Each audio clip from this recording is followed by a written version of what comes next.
Thanks a lot. First of all, I would like to explain that I'm giving this presentation and it's my honor to be here, but I'm giving this talk on behalf of a large group of colleagues here at the Joint Research Center, but also, as Callum already mentioned, at the European Center for Medium Range Weather Forecast.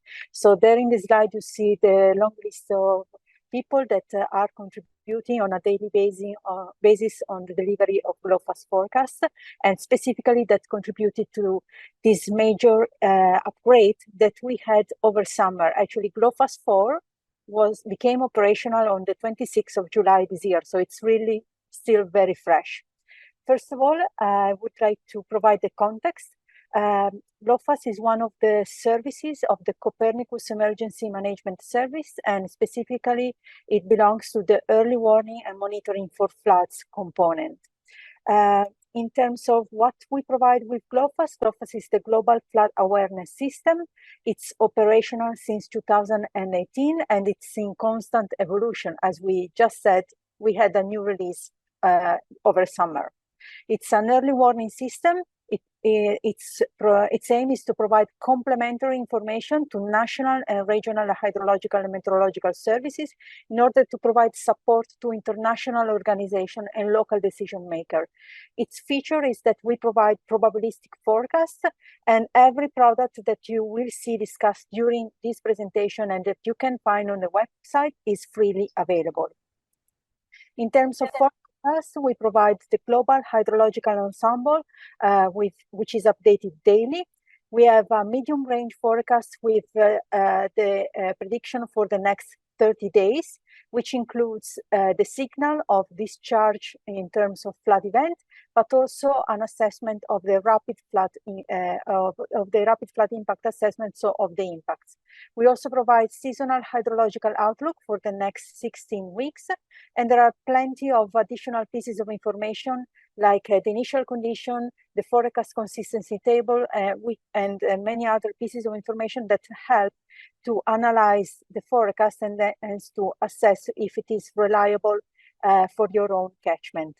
Furthermore, since 2022, there is a complementary service which is called Global Flood Monitoring, which provides the observed flood extent derived from Sentinel-1 satellite data.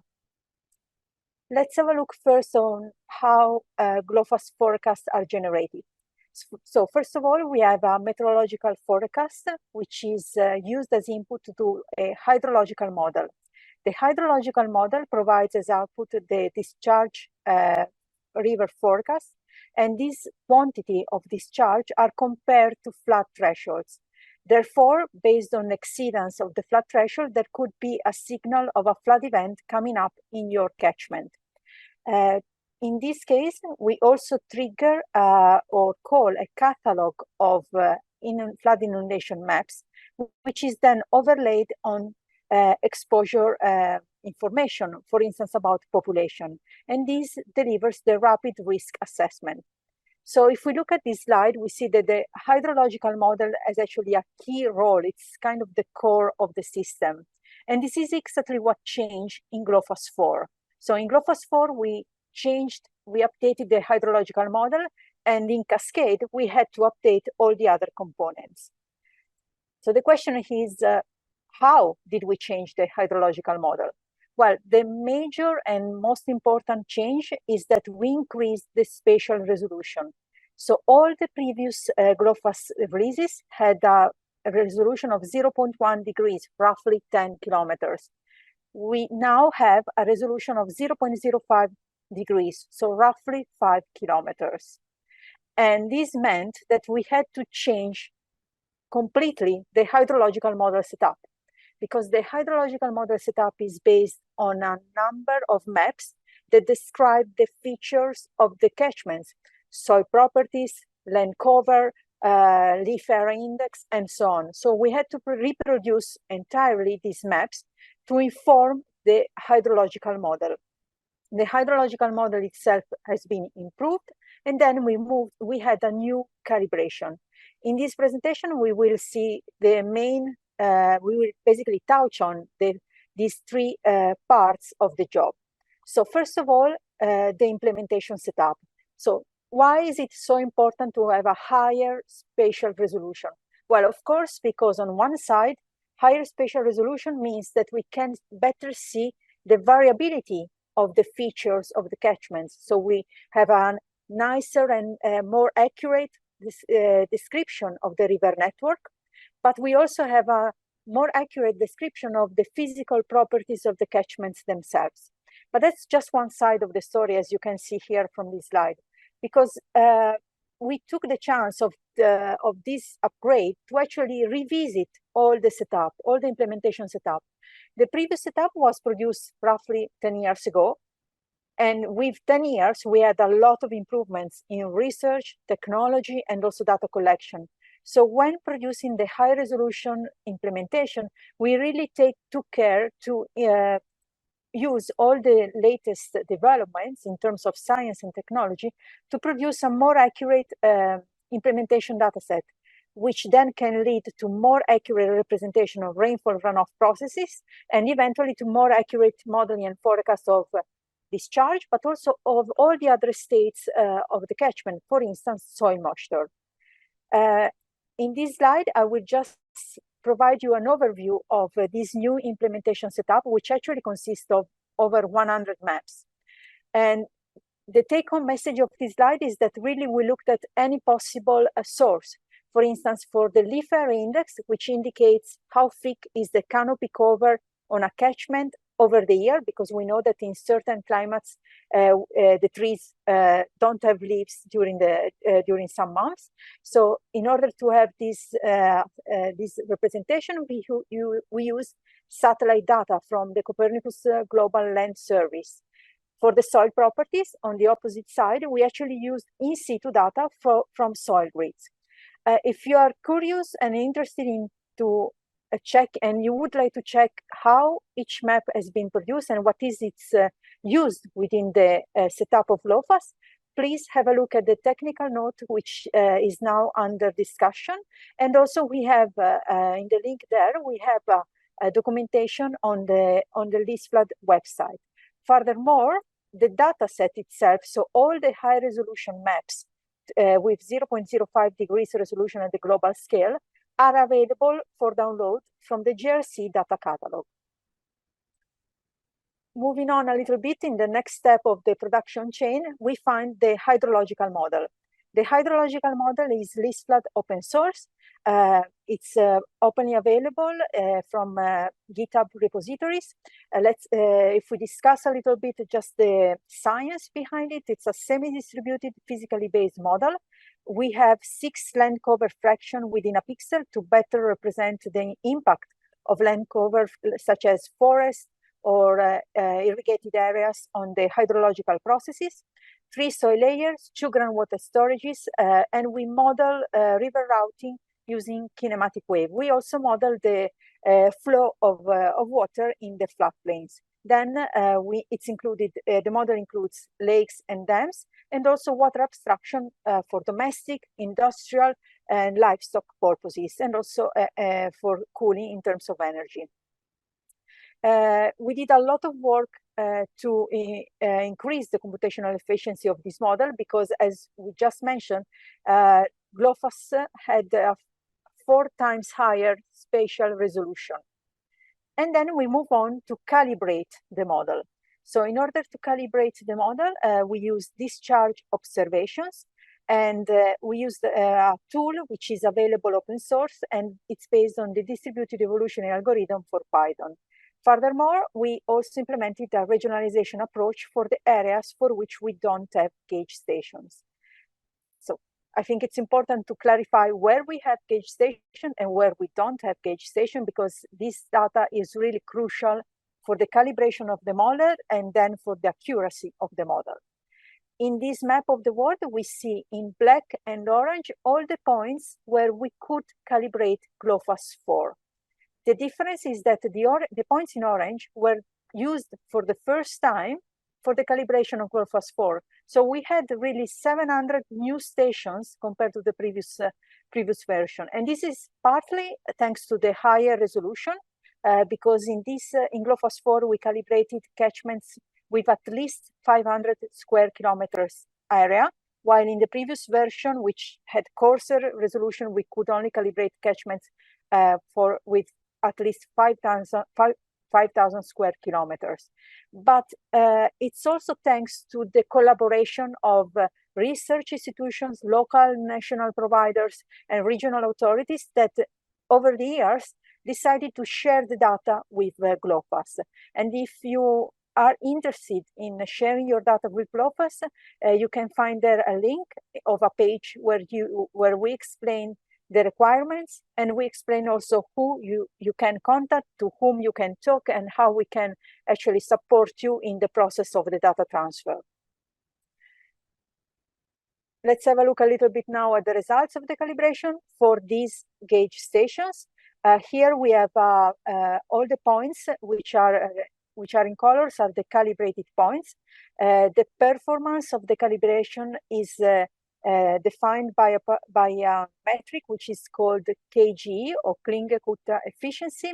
The most important point is that any point that you see starting from red and of course going to yellow, green, and then blue, it's where GloFAS has a good performance. And this is actually for the areas that you see shaded in light blue.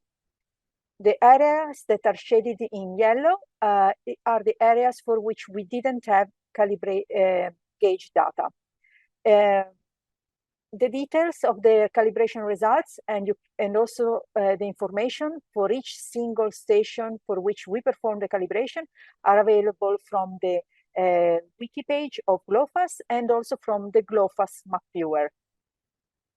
Now we move on very quickly to the areas in yellow, because we said that we could calibrate the model where we had discharge data, but then there are areas in the world for which we don't have any discharge data.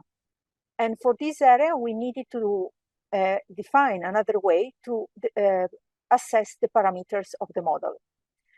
For these areas, we used a regionalization approach.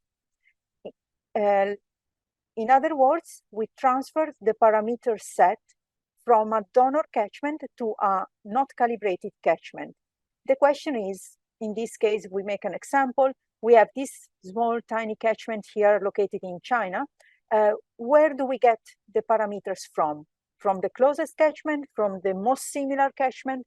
We did a cross-validation experiment, and we found out that the best way to transfer the parameter was to consider both the geographical proximity, but also the physical proximity, and specifically the climate features. So by implementing this pragmatic regionalization approach, we were able to finish, let's say, the mosaic and have the parameters of the global setup for all the world. And that's how we managed to finalize the implementation of the hydrological model. I'm sure that you are wondering, but how good is this? And is there an improvement compared to the previous setup? The short answer, I would say, it's yes. But I would really encourage you to have a look at the page that is listed there in the yellow box, where there are plenty of details on the analysis of the accuracy of GloFAS 4 for all the points, all the stations for which we had at least 1 year of discharge data. And there is also a very detailed comparison against the previous operational setup. So you can actually see how much and where it improved. In terms of KGE, which is the summary of variability, correlation, and bias, you can see already in this graph on the top right that we had quite an improvement, because the optimal is to have the curves as to the right as much as possible. In terms of components of the KGE, there is a huge improvement, a large improvement in the bias, improvements, but smaller also in the variability and in the correlation. The new setup of the hydrological model has then been used to produce the new global flood hazards map. These new maps have a 90-meter resolution which is a huge change compared to the previous setup with 1,000 meter resolution.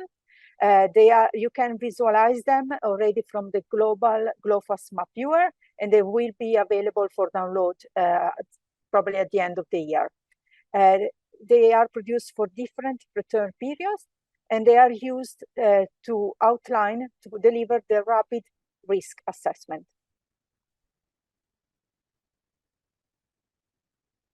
All the data that are produced and generated by GloFAS 4 are available for download from the Copernicus Climate Data Store. So you can find the real-time medium-range forecast, the seasonal forecast, as well as the reforecast for the both seasonal and medium range.